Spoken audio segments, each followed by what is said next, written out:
জীবনে এমন কাউকে কখনো পাশে পেলাম না যে আমাকে আমার মতো করে বুঝতে পারবে।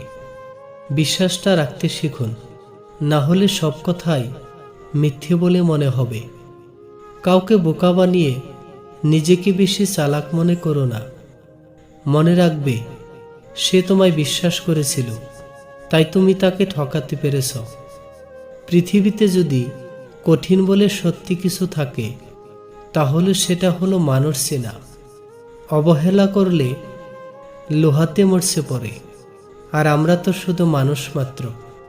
যারা আপনাকে সম্মান করে তাদেরকে সম্মান করুন, যারা আপনাকে সম্মান করে না তাদেরকেও সম্মান করুন। তবু কখনো মন্দ আচরণকে নিজের মধ্যে প্রশ্রয় দিবেন না। সম্পত্তি দেখে সম্পর্ক আর সৌন্দর্য দেখে ভালোবাসা কখনোই চিরস্থায়ী হয় না।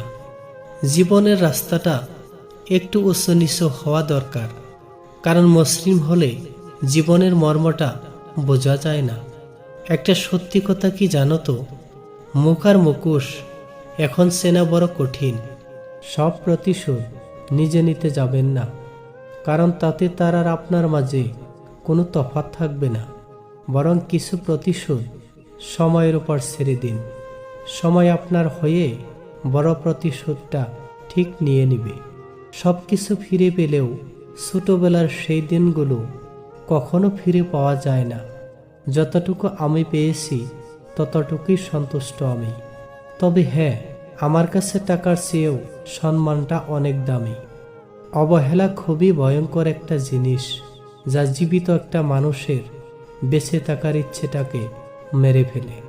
জীবনের প্রথম কাপড়টা অন্যের হাতে পরতে হয়, আর শেষ কাপড়টাও পরতে হয় অন্যের হাতে। তা মানুষ অহংকার করে, হয়তো আমি নিখুঁত মানুষ নয়, তবে অন্য কাউকে ঠকানোর মনুষ্যত্ব নেই। মানুষের সাথে কথা বলুন খুব সাবধানে, কারণ আজকালের যুগে মুখ নয়, মুখোশের সংখ্যা বেশি। কারো মুখোশ খুলে যাওয়ায় কষ্টকে ভেঙে পড়ো না, বরং তাদের বিশ্বাসঘাতক দৃষ্টি থেকে নিজেকে মুক্ত করতে পেরেছ বলে স্বস্তির নিঃশ্বাস নাও। ভিডিওটি যদি ভালো লাগে চ্যানেলটি সাবস্ক্রাইব করে আমাদের সাথে থাকুন। আর হ্যাঁ, নিজের খেয়াল রাখুন, কারণ স্বার্থের দুনিয়ায় কেউ কারো খেয়াল রাখে না। ধন্যবাদ।